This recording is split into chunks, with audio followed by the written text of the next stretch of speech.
नमस्कार, मी ऐश्वर्या हटवार लोकनिर्धार चॅनलमध्ये स्वागत करते। महाशिवरात्री विशेष भागात आज आपण आलो आहोत घाटकोपरला जंगलेश्वर महादेवाच्या दर्शनाला।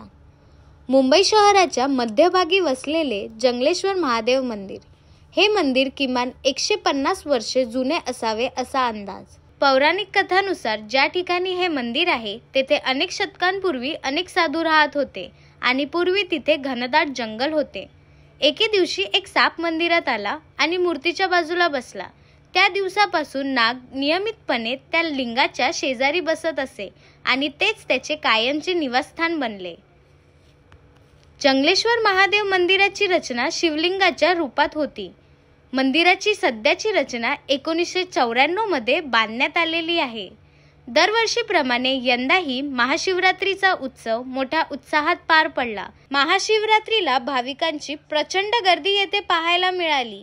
येथील खास वैशिष्ट्य म्हणजे महादेवाची सुमारे 18 फूट उंचीच्या भव्य मूर्तीचे दर्शन घडते। बोला हर हर महादेव।